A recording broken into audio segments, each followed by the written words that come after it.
দিতেন যে দক্ষিণে গেলে আমারে অনেক হাদিয়া দেয়, অনেক টাকা দেয়। কত? 1300 টাকা পেয়েছি। চোখের মধ্যে খুব আনন্দ দেখতাম।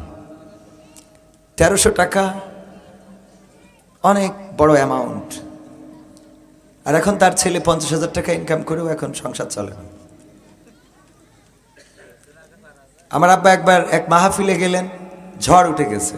তখন আমি প্রাইমারিতেই পড়ি, আব্বা তো আমাদের প্রাইমারি স্কুলেরই টিচার ছিলেন। এটা বলছে এই জন্য যে এখানে আমার আব্বার সাথের লোক রয়েছে। যেই খাটে বসেছি ওই খাটে আমার আব্বা এসে বসেছেন, ওই খাটে আমার আব্বা ঘুমিয়েছেন আজকে যে খাটে আমি বসেছিলাম।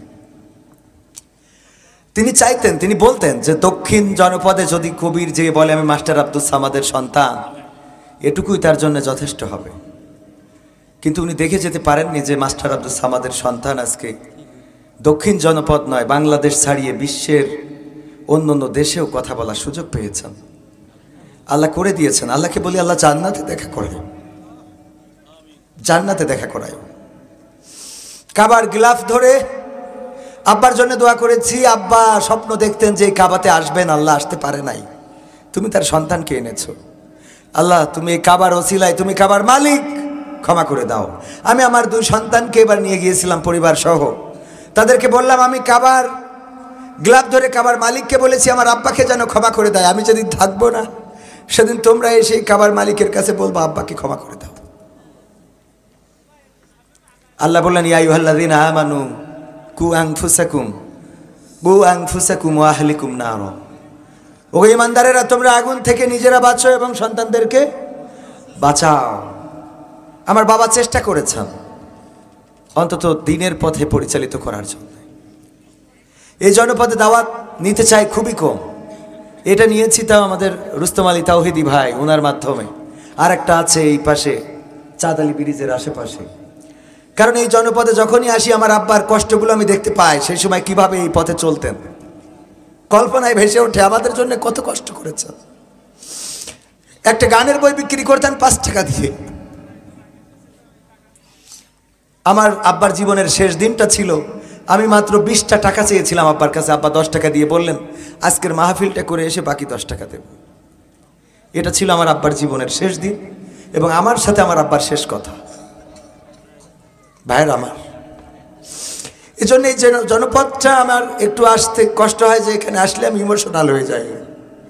এই রাস্তাগুলো দেখলেই আমার মনে হয় এই রাস্তায় আব্বা হেঁটেছেন, এই রাস্তায় চলেছেন, এই রাস্তায়। তখন এই রাস্তাটা কত খারাপ ছিল, তারপরে আব্বা এভাবেই ঘুরে বেরিয়েছেন আমাদের জন্য, আমাদের বড় করার জন্য। কিন্তু তিনি দেখে যেতে পারলেন না আমরা কত বড় হয়েছি।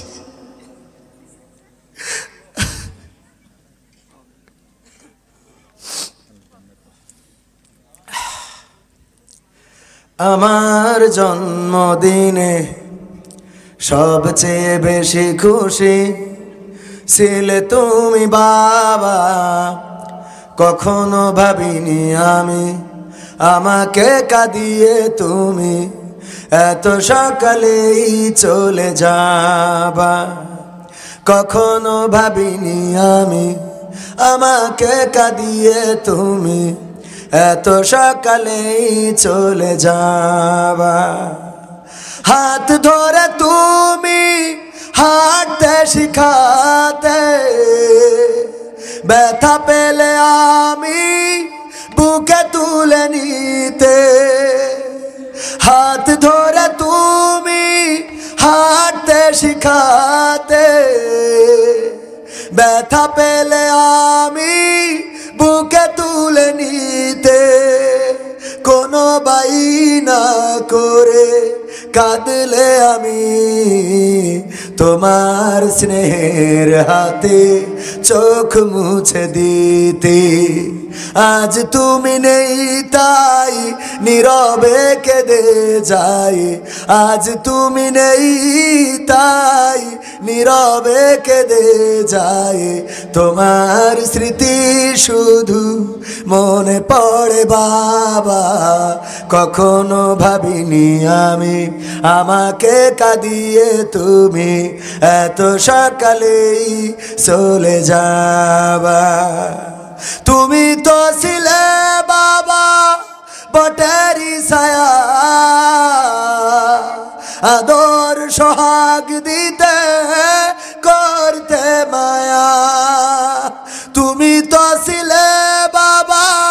পটেরি ছায়া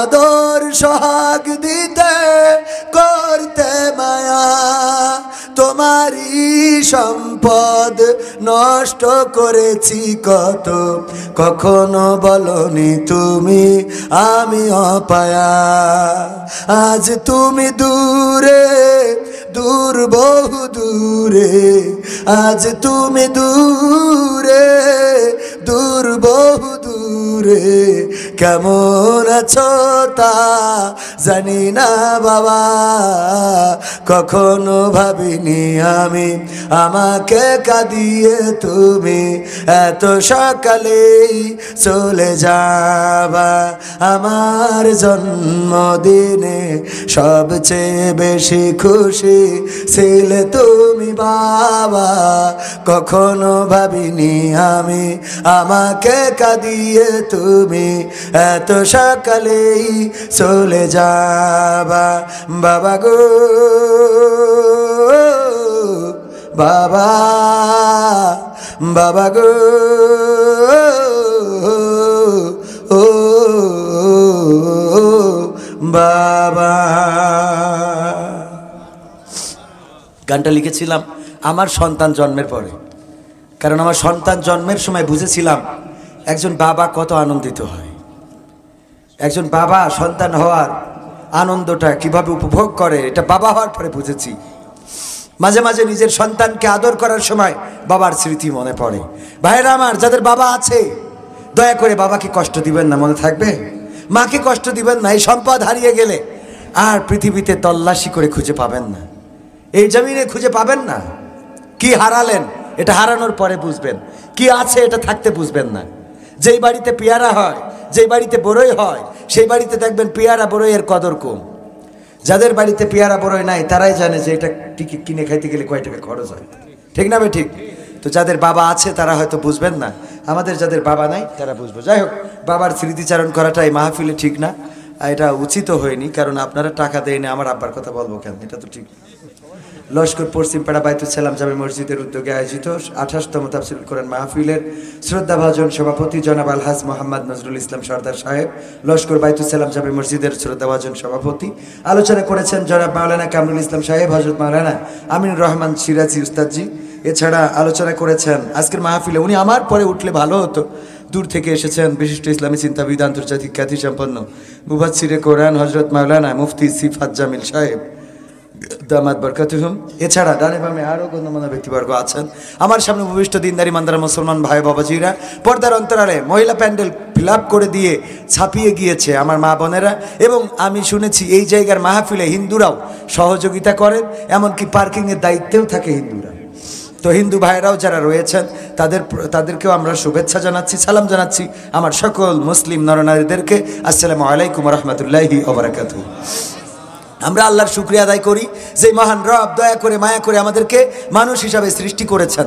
আল্লাহ চাইলে অন্য কোনো প্রাণী করে আমাদেরকে পাঠাতে পারতেন, অন্য কোনো প্রাণী করলে আমাদের মশা বানাইলে একটা থাপ্পড়ে শেষ হয়ে যেতাম। যদি আমাদেরকে মাছি বানাতো তাহলে বাড়ুনির আঘাত খেয়ে বা ঝাড়ুর আঘাত খেয়ে পৃথিবী থেকে বিদায় নিতে হতো। এমনকি আমি বলি পৃথিবীর প্রতিটা প্রাণীকে আল্লাহ এক একটা সফটওয়্যার দিয়ে তৈরি করে দিয়েছেন। যেমন উদাহরণ দিতে যেয়ে বলি, শিয়ালের কথা চিন্তা করেন। এই শিয়াল তারা মুরগি ধরুক আর না ধরুক, ইমানদার আল্লাহওয়ালা শিয়ালও যদি হয় তাও দিনের আলোতে বের হয় না, কারণ তার সফটওয়্যার হলো যে দিনের আলোতে বের হওয়া যাবে না। ওর আল্লাহ সফটওয়্যারই দিয়েছে, তুই রাত্রে বের হবি, হুক্কা হুয়া করবি, যার বাড়ি পাবি সুযোগ পাবি মুরগি ধরে খাবি। ওদের বাচ্চারা কোনোদিন ওদের আব্বাকে বলিনি, আব্বা তোমরা তো মুরগি চুরি করো, আমরা তো করি না, তা আমরা বের হই, বলেছে কোনোদিন? কারণ কি, আল্লাহ ওদের একটা সফটওয়্যার দিয়ে দিয়েছে, যে সফটওয়্যারের বাইরে ওরা যাইতে পারে না। আর আল্লাহ মানুষকে যে সফটওয়্যার দিয়েছে এই সফটওয়্যারটা হলো স্বাধীন সফটওয়্যার। আপনি চাইলে আল্লাহর পথে চলতে পারেন, চাইলে শয়তানের পথে চলতে পারেন, ডিসিশন আপনার, আপনি কোন পথে চলবেন। এই সিদ্ধান্ত নেওয়ার তৌফিক দিয়েছেন কে? আল্লাহ। শুধুমাত্র মানুষকে, অন্য সব প্রাণীকে, সুন্দরবনে বাঘ বসবাস করে, ও কোনোদিনও লোকালয়ে হয়তো ভুলক্রমে ক্ষুধার তাড়নায় মাঝে মাঝে পথ ভুলে আসলেও বাঙালি কি জিনিস এটা বুঝতে পারে, ঠিক না ভাই? ঠিক।